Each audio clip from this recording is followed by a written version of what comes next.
आदाब नमस्कार। आप देख रहे हैं द जस्टिस हिंदी। रमजान का पाक और मुकद्दस महीना शुरू हो चुका है और इस्लाम को मानने वाले लोग पूरे एक महीने तक सब्र, इबादत और परहेजगारी के साथ रोजा रखने का इरादा कर चुके हैं। इस्लामी कैलेंडर का 9वां महीना रमजान अरबी में रमादान कहलाता है।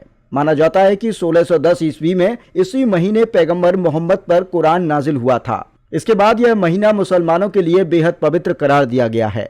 रोजा इस्लाम के 5 बुनियादी स्तंभों यानी फर्ज में से एक है, जिसमें कलमा, नमाज, ज़कात, रोजा और हज आता है।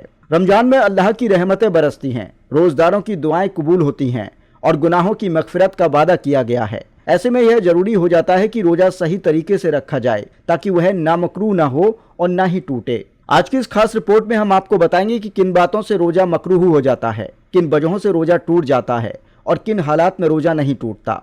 सबसे पहले बात करते हैं उन कामों की जिनसे रोजा मकरूह हो सकता है। मकरूह का मतलब होता है ऐसा काम जो शरीयत में नापसंद तो है मगर उससे रोजा फौरन टूटता नहीं।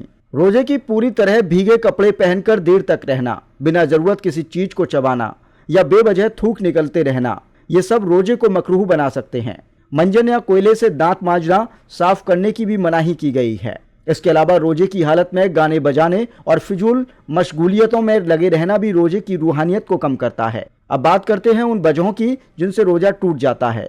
अगर कोई शख्स जानबूझकर उल्टी कर दे तो उसका रोजा टूट जाता है। ताकत के इंजेक्शन लगवाने से भी रोजा टूट सकता है। जानबूझकर कुछ खाना पीना, सिगरेट या तंबाकू का इस्तेमाल करना, ये सभी रोजा तोड़ देते हैं। अगर दांत में फंसा हुआ खाना जानबूझकर निगल लिया जाए तो भी रोजा टूट जाता है। इसके साथ ही झूठ बोलना, चुगलखोरी करना और गलत कामों में लिप्त रहना रोजे की बरकत को खत्म कर देता है।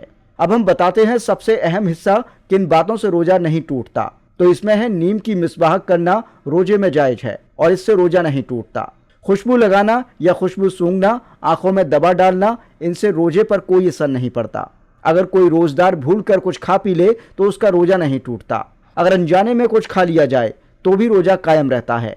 गलती से थूक या बलगम निगल जाना या दांतों से खून आ जाना, बशर्ते वह हलक में न जाए, तो रोजा नहीं टूटता।